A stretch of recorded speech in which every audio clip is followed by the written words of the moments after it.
বর্তমান সময়ে mobile phone ও social media শিশুদের বিকাশের জন্য হুমকি স্বরূপ। এটি এমন একটি বিষয় যা প্রতিটি পরিবার, প্রতিটি সমাজ ও প্রতিটি দেশের ভবিষ্যতের সাথে জড়িয়ে আছে। একদিকে পক্ষদল বলবে মোবাইল ফোন ও সোশ্যাল মিডিয়ায় শিশুদের নষ্ট করেছে, অন্যদিকে বিপক্ষ দল বলবে এগুলাই শিশুর উন্নতির নতুন দরজা।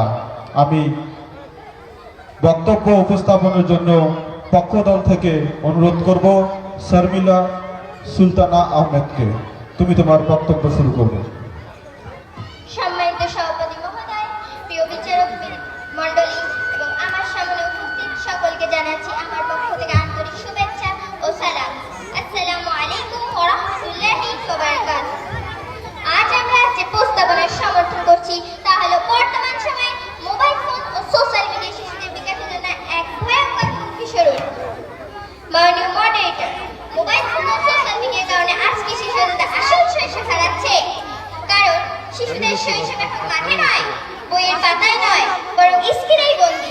তারা দৌড়ঝাঁপ করছে না, বন্ধুদের সঙ্গে খেলছে না, বরং রিলস আর ভিডিওতে আটকে আছে। এতে তাদের শরীর ও মন দুটোই নষ্ট হচ্ছে। তাহলে বলুন, এটি কি বিকাশ নাকি ধ্বংসের পূর্বাভাস? ধন্যবাদ মাননীয় মডারেটর এবং ধন্যবাদ সকলকে। এই প্রশ্নটির উত্তর জানবো আমরা বিপক্ষ দলের প্রথম বক্তা অর্থাৎ হাবিবা সুলতানার কাছে। অসাধারণ যুক্তি, ভাবনা ও যুক্তি উপস্থাপনা। সেই সঙ্গে বিপক্ষ দল থেকে অনুরোধ করব হাবিবা সুলতানাকে তার বক্তব্য উপস্থাপনের জন্য। আসসালামু আলাইকুম ওয়া রাহমাতুল্লাহি ওয়া বারাকাতুহু। ধন্যবাদ মাননীয় মডারেটর আমাকে এই মহান মঞ্চে উপস্থাপন করার জন্য। মাননীয় মডারেটর আমার পূর্ববর্তী বক্তা বলে গেলেন, আজকের পৃথিবী হলো ডিজিটাল।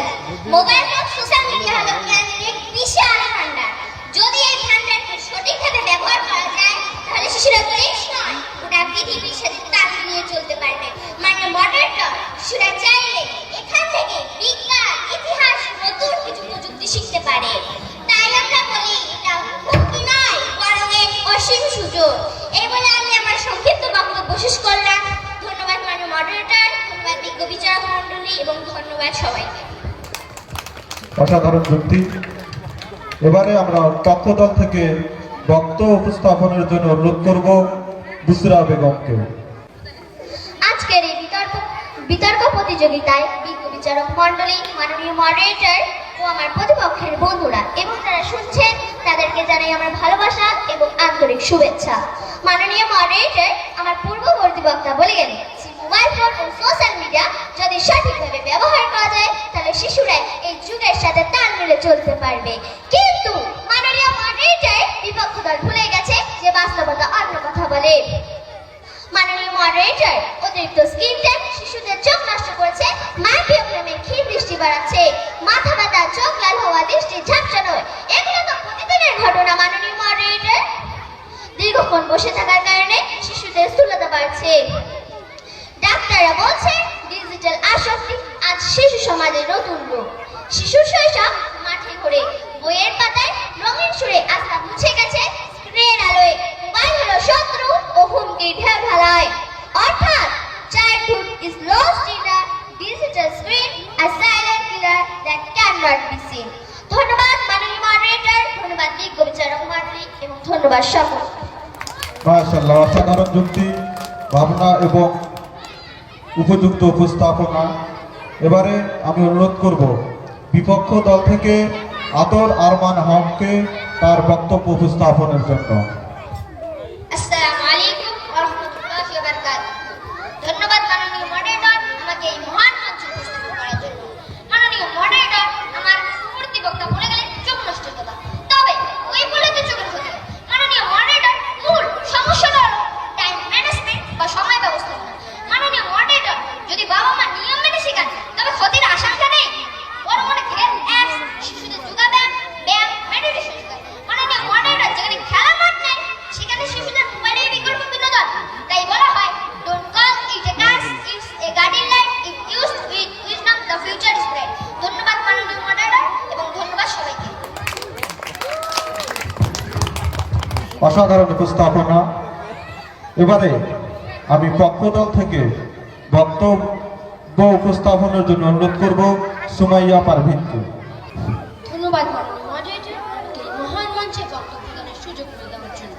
মাননীয় মডারেটর আমার পূর্ববর্তী বক্তা বলে গেলেন যে গেম শিশুকে প্রতিযোগিতার মানসিকতা শেখাচ্ছে, কিন্তু বলুন তো মাননীয় মডারেটর ভার্চুয়াল ফুটবল খেলে কি শিশু আসল স্বাস্থ্য পেতে পারে?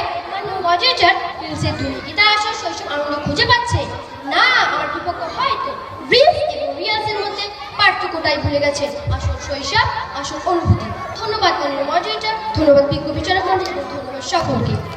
অসাধারণ যুক্তি ও সুন্দর উপস্থাপনা।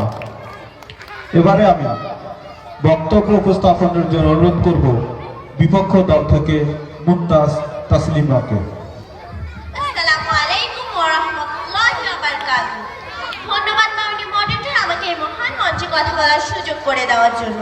মাননীয় মডারেটর আমার পূর্ববর্তী বক্তা বলে গেলেন ভার্চুয়াল ফুটবল খেলে কি শিশুরা আসল শৈশব পেতে পারে, কিন্তু মাননীয় মডারেটর যেখানে খেলার মাঠ নেই সেখানে শিশুরা অন্তত গেম থেকে অংশ নিচ্ছে। মাননীয় মডারেটর এতে তারা প্রতিযোগিতার মানসিকতা শিখছে। মাননীয় মডারেটর অবশ্যই মাঠ ভালো, কিন্তু সব শিশুর কাছে তো সেই সুযোগ থাকে না মাননীয় মডারেটর। কিন্তু মাননীয় মডারেটর আমরা এটাও মনে করি that the problem is not the technology itself but the lack of proper guidance and control. বলছি কবিতার কয়েকটি লাইন। শিশুর মনে দাও দিশা, শেখাও নিয়ম পথ, তবে নিয়ম ফুটবে শিক্ষার পথ। গাইডেন্স থাকলে যত্ন নয় শত্রু, হৃদয়ে আল্লাহ থাকলে প্রযুক্তিও বন্ধু। ধন্যবাদ মাননীয় মডারেটর, এই বলে আমি আমার সংক্ষিপ্ত বক্তব্য শেষ করলাম।